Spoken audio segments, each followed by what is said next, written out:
This is our first joint Inspiring Speaker Series event with Knights Cabin. We're so excited to have you.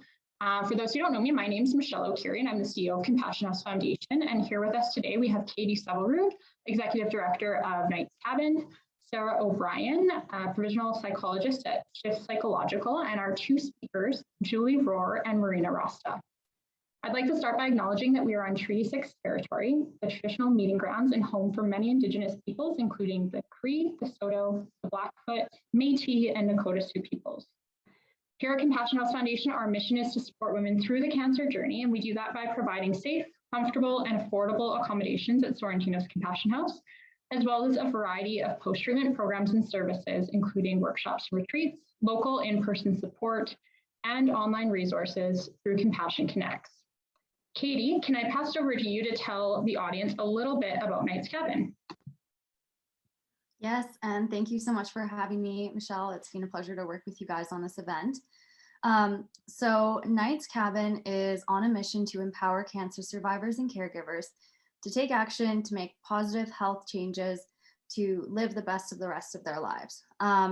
We used to do this through retreats, which are obviously all on hold right now, and we miss being able to host everyone live.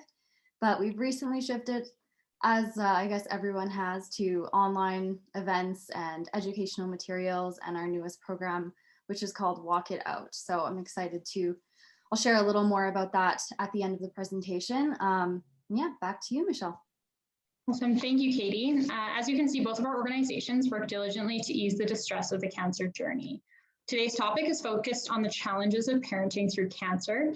And as you can imagine, a cancer diagnosis really does impact the whole family. To highlight these challenges, along with some communication and coping strategies, we've invited three incredible speakers to the table today to share their experience with us.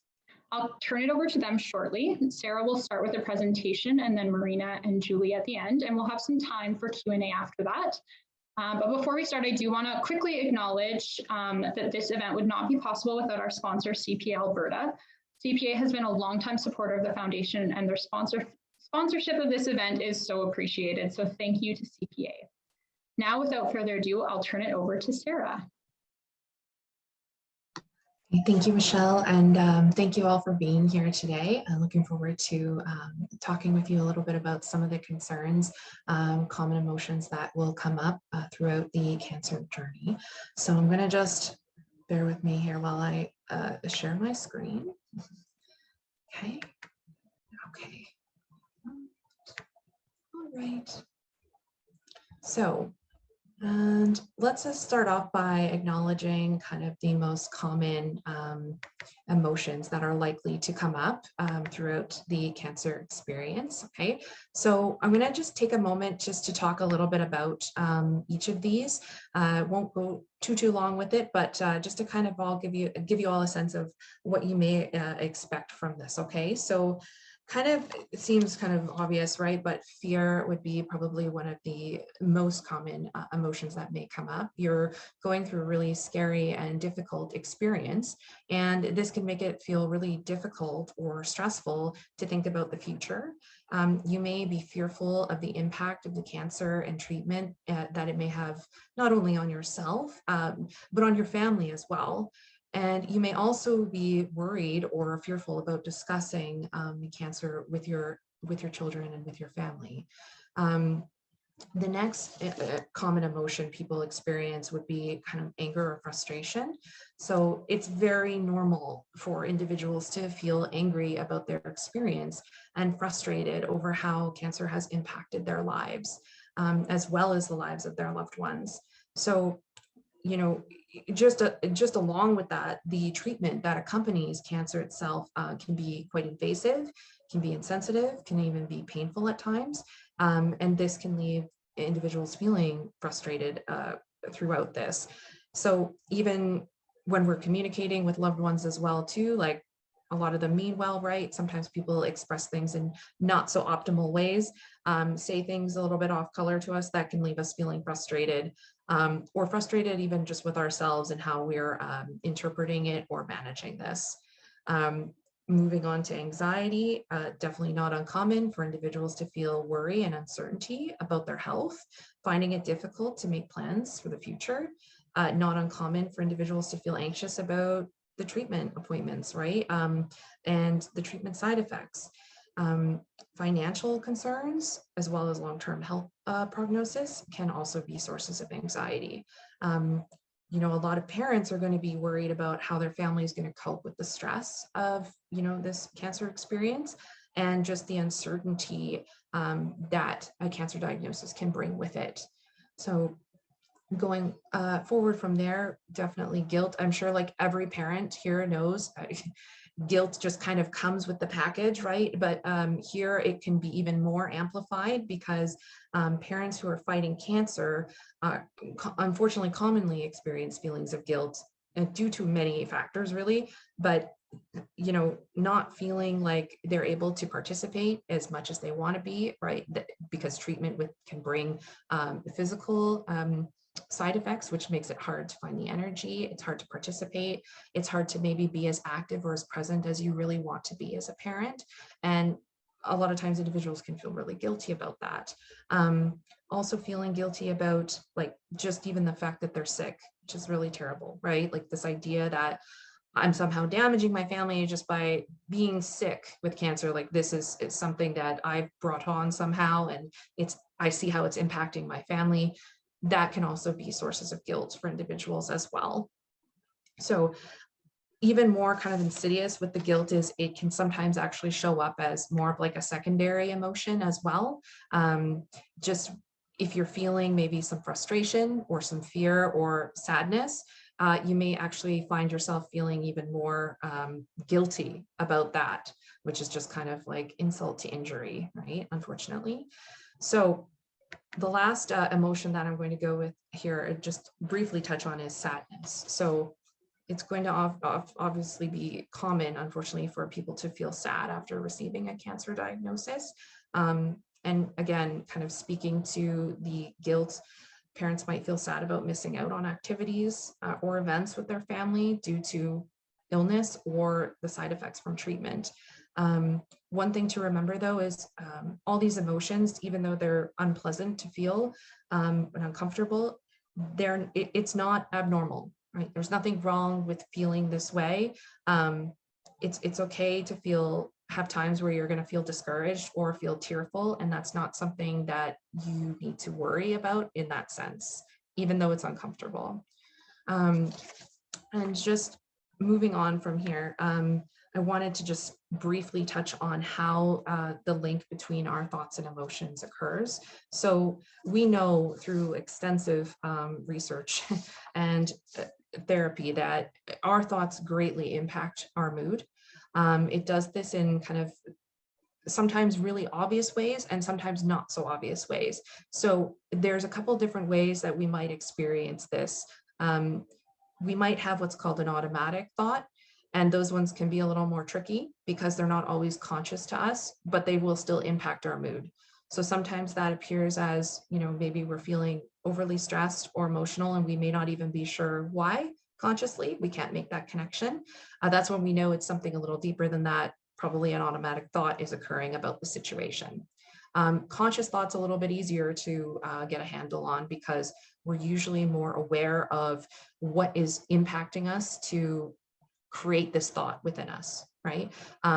So when you have a conscious thought of something going wrong or you're feeling stressed, it can be helpful to kind of take a step back whenever possible, you know, take a deep breath and kind of just create a little bit of a buffer between yourself and what's happening. And you can do that by just kind of being aware of what precipitated that, right? Knowing that there is a link, knowing that you can interrupt that cycle as well, just by spending a few moments with it. So what that would look like is to determine whether the thought is something that is helpful or unhelpful. And just to kind of give you a bit of an example of what that would look like. As an example, like a helpful thought would help us feel empowered and help us create a bit of a sense of control. So a helpful thought might be, I'm capable of reaching my goals and being a good parent regardless of my current health situation. Another good helpful thought would be, I know what I can do to help myself like feel healthy. I know how to take care of myself. and I'm doing the best I can. This is the kind of thought you want to use to interrupt when you notice yourself feeling kind of stressed or anxious, because this kind of thinking is going to help you navigate the reality of the situation, which is certainly not ideal, but it helps you see the places where you have control. So this can be really helpful in empowering us and just bringing that sense of relief and countering some of the impacts of that stress, both in our minds and our bodies. And just to kind of give you the full spectrum, I'll give you an example of like maybe like what an unhelpful thought would look like or sound like. And that would be anything that kind of tears us down or creates doubt and distress in ourselves. So an example of that would be, I did something wrong, that's why this is happening. I'm not a good parent, I can't do anything right, like I'm always wrong, I can't do this. That kind of thinking really does not take into account the reality of the situation. It's very fixated on really more extreme ends of what we perceive to be happening, and it just tears us down and it creates doubt and distress. So if we were to kind of go with the unhelpful thinking, you can kind of see how that would impact our mood, which in turn will impact our behavior, and it create this vicious cycle. So whenever we notice ourselves having thoughts like that, the best thing to do is to kind of, again, pause, breathe, interrupt it, and try to just center and identify, okay, what's the present reality, but what is kind of some more context I can add into that, knowing that I have more control in the situation than maybe I feel like I do. Okay. So that, just to touch on that, it's also helpful to identify when we might be more vulnerable to having those unhelpful thoughts. So it definitely anytime that we are really tired, right, or feeling overwhelmed, we are just maxed, right, not getting enough sleep, if we're feeling ill, all of these things are going to unfortunately make us more vulnerable to having those unhelpful thoughts. So that can be another way of just sort of identifying if you're maybe setting yourself up for having these thoughts, and what you can do, again, to just create more control and more balance by countering and making sure you're taking care of yourself physically to help your brain kind of cope with the stress of the situation you're in. Okay. So that's kind of just a quick blurb on thoughts and emotions. So I put this up too, just to kind of quickly identify just some other ways that you can kind of decrease stress levels whenever possible. So we've got, of course, good nutrition, physical activity, challenging, reframing unhelpful thoughts, kind of we just went through there. Making sure you're doing things that you love and enjoy. They don't have to be big, extravagant things. They can be just small, little meaningful things. Being present with your children, practicing self-compassion, spending quality time with one another and your family, and of course, meditation, massage, journaling, music, all can be extremely beneficial and helpful in managing and decreasing stress. And so now I'm going to just speak a little bit quickly on what you can sort of expect in terms of like parenting, and how to like maybe speak with your kids about your concerns. So one thing that I think a lot of people struggle with is how to speak with their children about this topic, because obviously it's not an easy topic.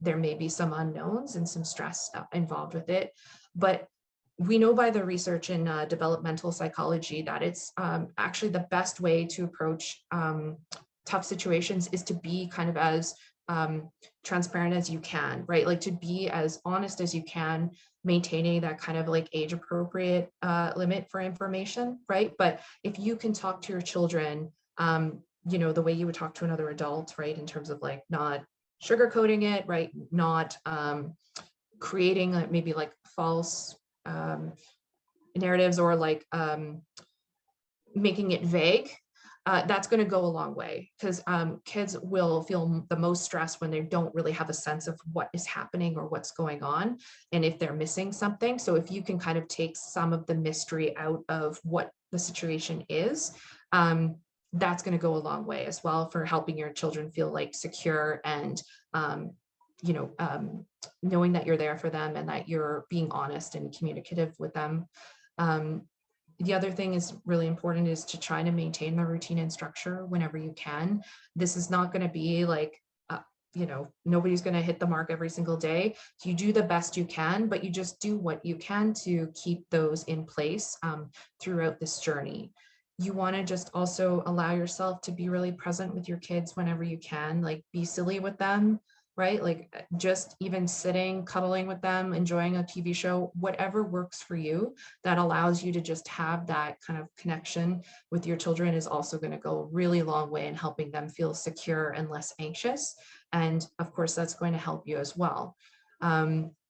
Tempering expectations is probably one of the biggest ones. I think parents already know that it is a tough, tough job, and there's a lot of critics out there in the best of times. So it's really important for you to remember that you're doing the best you can for your family, and that is good enough.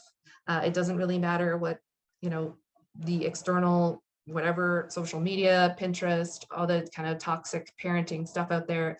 You want to just get that right off your radar and focus on the fact that you are doing the best you can.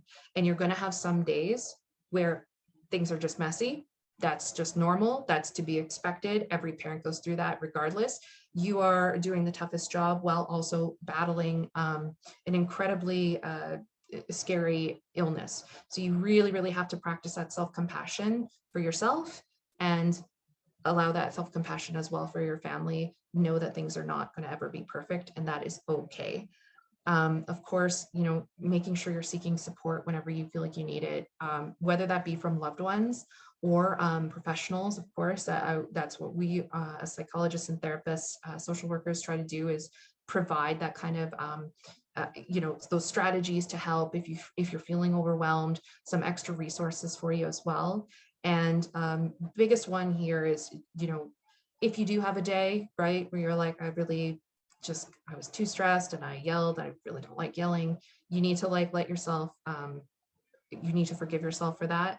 You need to be taking care of yourself the best you can, because ultimately it's important to remember your family wants you, right, to be feeling as good as you can. You're going through a lot already. So it's really important for you to keep your strength up and to keep your cup, so to speak, filled as much as you can. Okay. Different ages and stages, and I think some of our other speakers will speak more in depth about this, but depending on what age range your child falls into, kids are going to process information a little bit differently. So just quickly touch on some age ranges and how children comprehend. So if you're dealing with really small children, like between 0 and 6, usually children this young, they're not going to comprehend or process what is happening in a overly sophisticated way. They're going to actually look to you more about how they should respond. So basically, if you're okay, they're okay. Going up to kind of like the 6 to 12 years range, kids around this age, they're trying to navigate life and kind of figure out their own independence. They like being able to kind of do more for themselves, but they also thrive off routine. So this is kind of speaking on the earlier topic where you want to try and maintain that routine as much as possible. They're going to respond to that really well when it's stressful. So the more kind of routine and structure that's available to them, they're going to do really well with that. And then of course we have our teens, so 13 to 19, adolescents obviously can process information a lot more sophisticated than younger children do.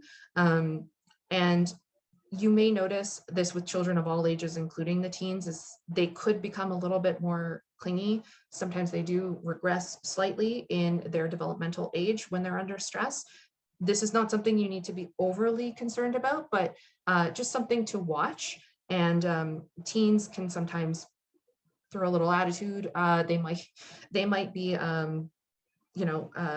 pushing boundaries a little bit more when they're feeling stressed. So know that if that starts happening, you want to just sort of open a line of communication with your children and just have those talks with them, reassure them that you're doing what you can to keep yourself healthy.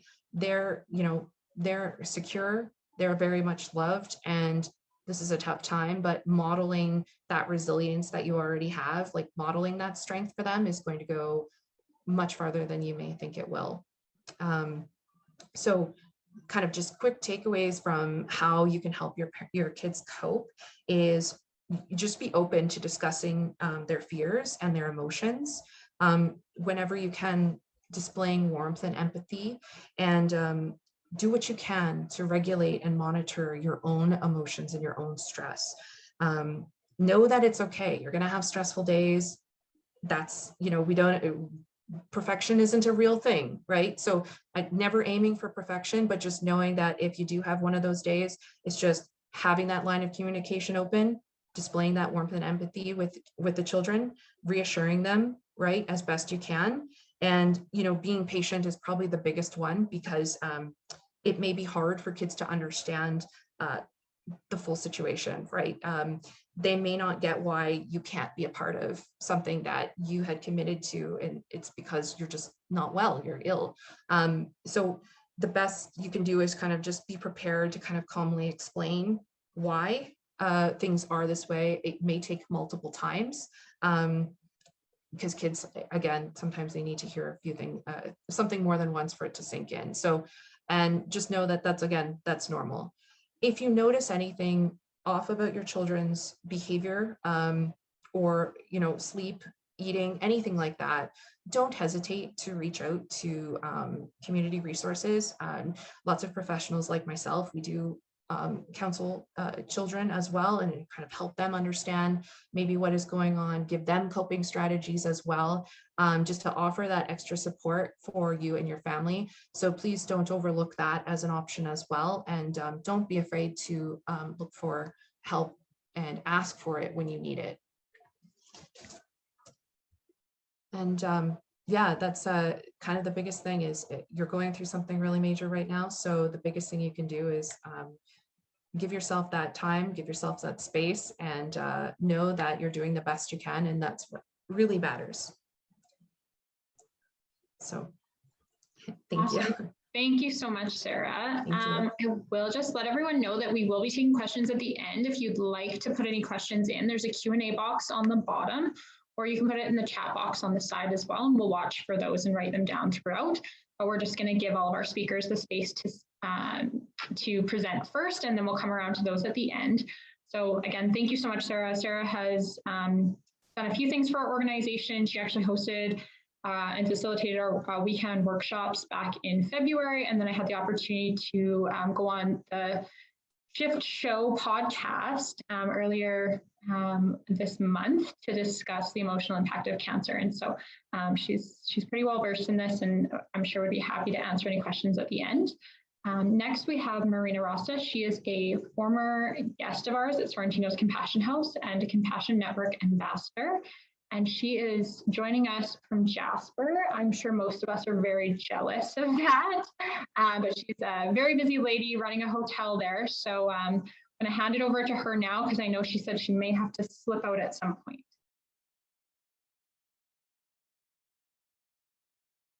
Oh, you just have to pop off mute.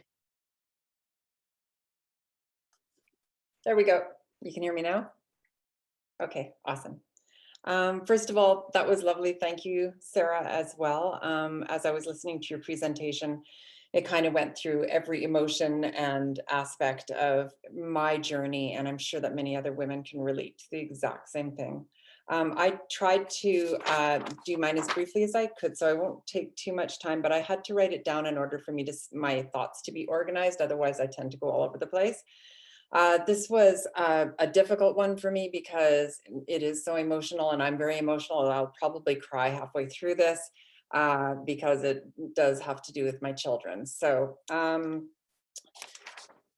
parenting children while dealing with cancer. Parenting for me can be very challenging at times. However, at the unexpected extra burden of having to care for oneself at the same time as direct result of a cancer diagnosis can be daunting, overwhelming, and very scary. The initial journey began with a diagnosis. As many of you who know me, I was diagnosed very shortly after my mammogram. I went back to work, worked the entire day, and went home to tell my children. I'm a single mother, so they are my family. The shock of the diagnosis was bad enough. Wasn't bad enough. The most difficult part was having to place this burden on my kids. Although they are old enough to care for themselves, we are a tight little unit, and this was an important year. It was the year before my daughter's graduation from high school. And so this was all supposed to be about her. That quickly changed. Now throw in the fact that treatment will be a 4-hour drive away and the duration of 5 weeks. Mine actually ended up almost being 6 weeks because it was through Christmas, so I had the holidays to contend with. As a single mother who has prided herself on the independence and capability to raise my children on my own, I was all of a sudden in a position where I found myself vulnerable. I'm not used to asking for help, nor am I comfortable with it. I'm somewhat of a control freak. Anyone who knows me will vouch for that. And so to let people in to help me look after my most precious assets was very, very difficult. However, there I was, single in a town where I had no family and the shocking diagnosis of breast cancer. No mother, parent want their children ever to feel the insecurity of possibly losing a parent. This was my biggest fear. How will my kids be able to live without me? I don't want them to be worrying how I'm feeling. I don't want them to be scared. I recall my daughter, tough as nails, that girl. She was only 17 when she watched me get wheeled into my surgery in Edmonton to remove the cancerous lump in my left breast. She held it together until that moment. Tough little cookie. Not quite sure where she gets it. I couldn't believe her strength. Then came the moment I had to go into surgery. She did break down into tears. I love you, Mommy. Thank God this was pre-COVID, and I was able to have some family members there. My sister had flown in from the island with my brother-in-law, and they took care of her and comforted her. I awoke with my daughter by my side. With the help of my family and friends, they took her during my surgery, and she knew what I would need for my long drive back to Jasper: a furry blanket and a pillow and distilled water. I don't remember everything, but I do remember having snaps of awaking in a car while that little girl, with the burden of caring for her mother and her older brother, who has special needs, was focused and driving us home to Jasper so I could be in my own bed and begin my recovery.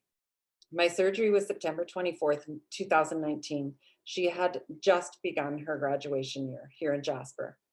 I recovered quickly. I actually went out hiking on the 26th. So for me, it wasn't so much the physical care that burdened my kids, it was the emotional black cloud that constantly lingered over our heads. My treatment began December 8th, 2019, through into the middle of January 2020. So my kids had to go through Christmas and New Year's on their own. I did have friends here in Jasper who did step up and help the kids, but they didn't really want people around. They just wanted to be on their own. They were older. She was 17 and my son was 23. And they were missing me and them. The one silver lining was that I was in a safe, comfortable place in Edmonton, and both kids had been there to visit.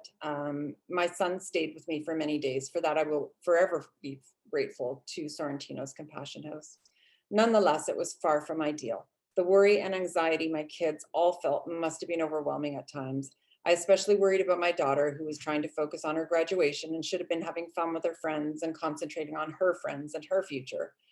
Little did I know that my diagnosis and subsequent treatment would also be compounded with the pandemic, which occurred right after my treatment. So I think that parenting with cancer should almost be a separate topic from parenting with cancer and parenting with cancer during a pandemic, because there's almost too much to cover in one conversation. So bad enough, most of her year was clouded with the uncertainty of whether her mother was going to be around for her graduation, but now we weren't sure there was even going to be a graduation. As it turned out, for that poor little innocent loving child, there was no graduation. She will always be the 2020 grad that never was, and it will always be associated with her mom's treatment and the stress which was associated with her mom's recovery. It always should have been about her. I have one daughter. See, here we go. That was her dream and mine. And it challenged in more ways than one. We still did manage to do our best with regard to the grad. We kept that dress we purchased after the diagnosis. We took photos in our little Rocky Mountain town, and we drove by all the townspeople in the car like all the other grads during the pandemic. It was very surreal. My son, who suffers from schizophrenia, had his own challenges during all of this as well. It wasn't easy for my kids. Their father was stuck in Mexico for work and to this day has not been back. For me, the challenges were purely emotional. I didn't need to find someone to change diapers because I was too tired or someone to drive my kids around as my daughter had just obtained her license. It was the emotional toll it took on them as I had always been the strong one. I've always been there for my kids. As an advocate and a hands-on mother, this was the first time I was not able to be strong. I saw myself and my daughter during those difficult times. I raised a tough little girl who became a woman overnight at the tender age of 17. This is why I didn't want to do this. And that was my journey. Thank you so much for sharing, Marina. I wish I could hug you. I wish it wasn't COVID times and we were doing this in person, but know that everybody who knows you knows that you are incredibly strong. And regardless, through that journey, you showed that. And I'm sure that your kids are so incredibly proud of you. So thank you. I really appreciate you sharing. I'm sure that all of us do. And again, if there are any questions that anybody has, you can put them in the chat box or in the Q&A box. And I'm sure that Marina will be happy to answer those at the end. So thank you, thank you, thank you. And up next we have Julie. Thank you so much, Michelle, and to Compassion House for partnering with Knight's Cabin to put this on. We're really grateful for the collaboration. As most of the technical issues earlier were mine, I will try and get through this pretty quickly. I want to thank Marina for sharing your story. That was really powerful and moving. Thank you for that. And Sarah, for all the information that you gave before. That was really wonderful. So I'm grateful to be presenting with both of you. I'm going to share my screen here and I'm going to just start my slideshow.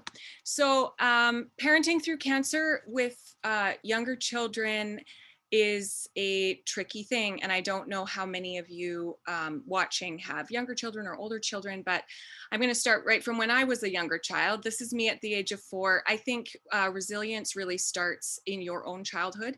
And my little guy actually looks identical to me in this photo. It's kind of funny how much we look alike.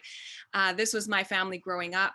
And I would say that the strength that I have and the resilience that I've had to get through what I've been through really started in this environment. My parents were very doting. They loved us to the moon and back, and we knew that from the time we were born. And that set the stage really for me to develop a feeling of groundedness, a feeling of connectedness with family and community that has remained to this day. This is me with my own little boy. He was born in 2009, and I was instantly in love. I love being a mom. It's just one of the best things in life. And unfortunately, shortly after he was born, his father and I went through divorce. So that was a traumatic event for him and for us. And I was remarried into a blended family a few years later. This is my stepson, Jacob, on the left, and my husband, David, and my little guy, Max. And this was in 2015. Little did we know that later that year, after we got married, I would receive a diagnosis that would completely change all of our lives. And that was in November of 2015. We had not even been together for a year as a blended family unit when I started feeling some pain in my abdomen. Long story short, received a diagnosis of leiomyosarcoma, which the doctors indicated to me at the time of diagnosis was an incurable disease. I would never survive it. They said nobody does. And the median survival rate was 12 to 18 months from diagnosis. So there I was, 33 years old. My littlest was 6. My stepson was 9. And, you know, a new marriage. And this just pulled the rug from underneath all of us. This is a disease that happens to about 4 in a million people overall, leiomyosarcoma, but only 1 in a million with the type that I have specifically. So I was told from the start it was rare. There's very little research. We're kind of on our own here. I went through many surgeries, lots of chemo, radiation, and my family surrounded me through it. These are pictures of my family and friends with me in the hospital. These are pictures of my surgeons who have taken out parts of my lung, parts of my liver, took out my right kidney. So I've been through quite the gamut of treatments in the last 5 years since diagnosis. But this picture is the one that kind of exemplifies to me the kind of strength that you need to have to parent through a cancer diagnosis. This is my son, who at the time of this photo was just turned 11. I had had an emergency surgery after an ulcer ruptured in my intestine system, and it was not an expected or planned surgery. It was chemotherapy related, and my body just did not do well. And in this moment, none of us had any idea if I would make it off that operating table. I was about to go in for a serious surgery. And there I was cuddling with my baby, just saying the things that I just needed him to hear in case I didn't come back that day. And this photo, when my parents snapped it and gave it to me later, it just really pulls at me because obviously I made it through and we're still having a great time together. But in those moments, you don't always know and nothing's guaranteed. And so in that moment, I said to him, you know, where do you get your strength, baby? Like, where does your strength come from? And he said, well, from God. And I said, well, from where? Like in your body? And he's like, well, from inside me, from my heart, from the people who love me. And, you know, we had those dialogues in this moment, and it was a really powerful moment. For me, the key as a parent here is that it's our job to turn the volume of fear down for ourselves first, and then we can do it for our children. If we are constantly living in fear and panic about what we're going through, our children will take those cues from us. But if we figure out ways to be resilient and strategies to turn the fear down, our diagnosis can become secondary. And I'm living testimony that this is the truth in my life. Yes, I live with a cancer that still the doctors say is incurable and will likely take my life, but this is secondary to the beautiful life that I'm living with my family right now. And that took a while to get there, but I'm just here to encourage you that you can get to a place where the diagnosis isn't the first thing you think about in the morning and the last thing you think about before bed. This is a family who has gone through trauma in the loss of a child. And I just love these words, so I'm just going to read them to you. I have his permission to share. Joel says, make the best of tough circumstances by accepting what you have in front of you.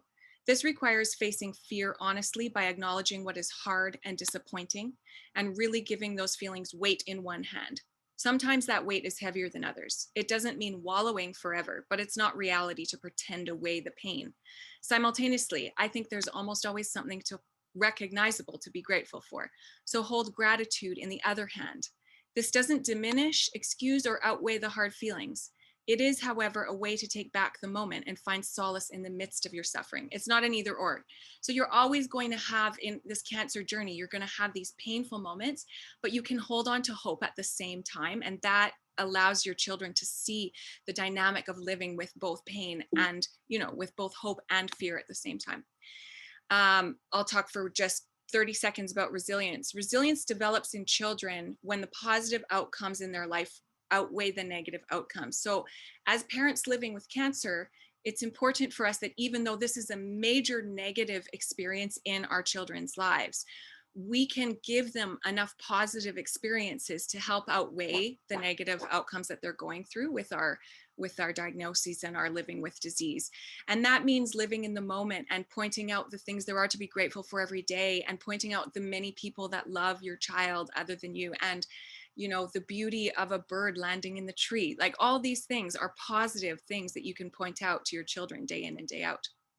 I asked my child for this seminar, what is the best thing that I did as a parent to help you get through this? And what's something, or the worst thing that I did, or what I handled terribly? And my child is now 12 years old. And he said, you can tell these people, Mom, that the best thing that you did for me was to stay positive, because it helped me to stay positive. Because even when I was scared about what you were going through, you always had such a good attitude, and you didn't seem to be scared even when the things you were going through were scary. And if you were scared, you just talked about it honestly, and then we would find another reason to be happy or grateful, or look towards the bright side. But the worst thing that you did was to be too positive, because sometimes I didn't know if you were telling me the truth or not.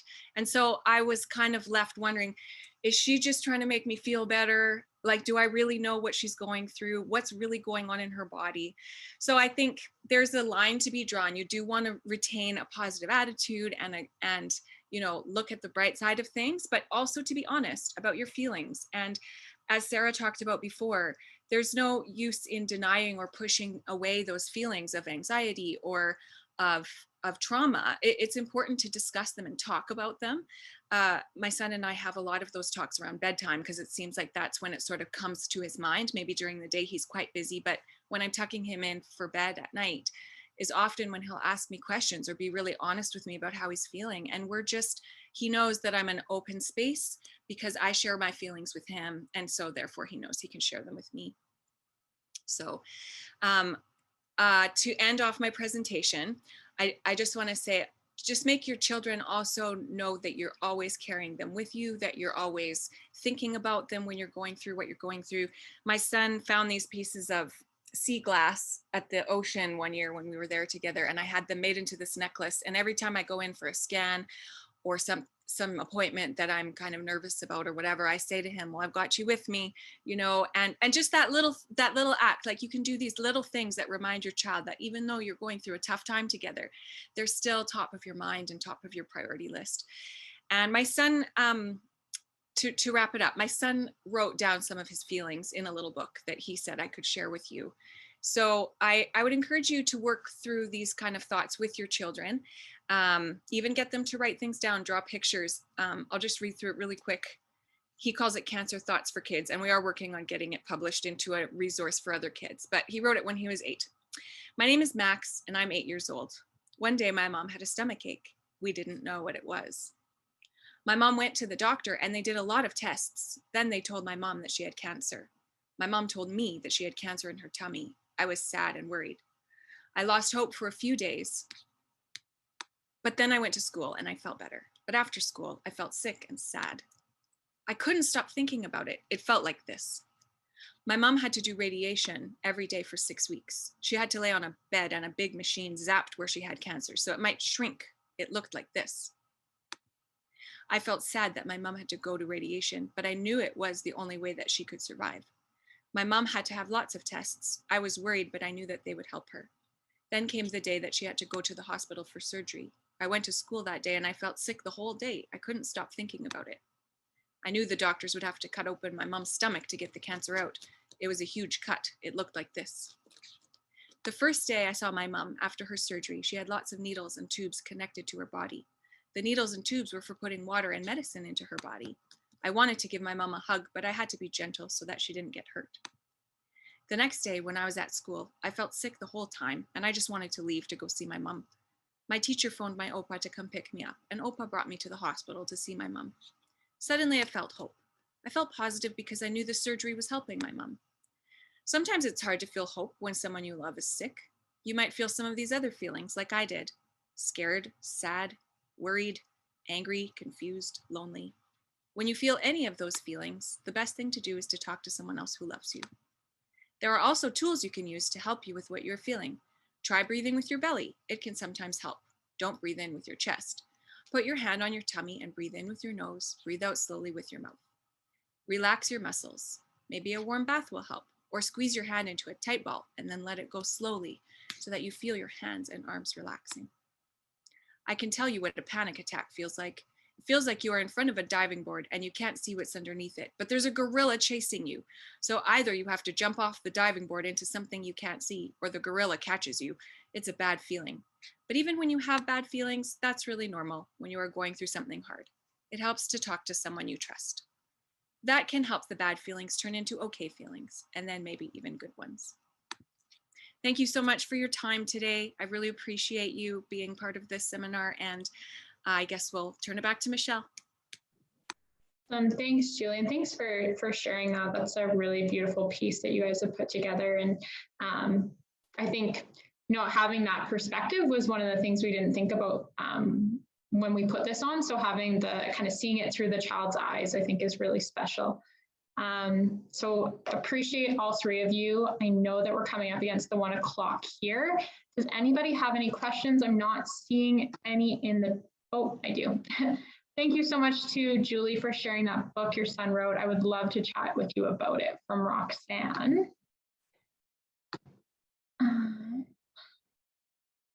Not seeing any questions in the chat.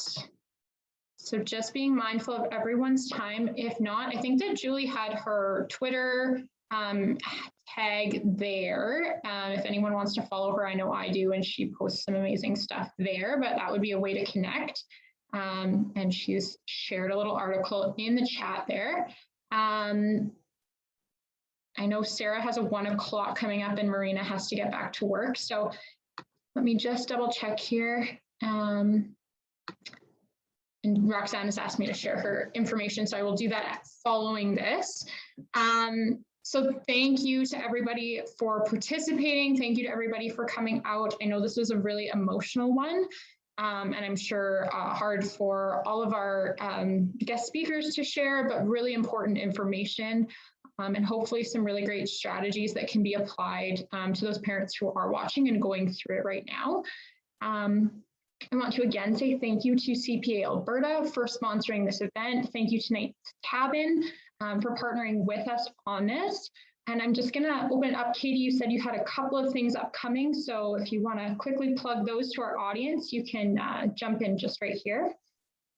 Sure, yeah, I'll be really quick because I know everyone has to get going, but I just wanted to let you guys know if anyone is interested in joining a walking group, once it's safe to do so in Edmonton. We do have one starting under our Walk It Out program. So you can reach out to me. You can reach out via our website. We have information, or you can sign up on our website. It's just under programs and Walk It Out. And yeah, if anyone needs my info, you can ask Michelle and I will get back to you as soon as you reach out. Thank you so much. Awesome. Thank you, Katie. I will just add to that, speaking of walking, we have our first inaugural Walk Her Way 5K fundraiser coming up, locations including Edmonton, Jasper, Grand Prairie, and Fort McMurray, but you can do them anywhere. If you're interested in signing up, you can do that through our website, compassionhouse.org/walkherway5K. And again, thank you for everyone for being here. This was recorded. It will be available after the fact on our website, and I'll share it with Katie to put it up on their website as well. So thank you, and everyone have a good rest of your day.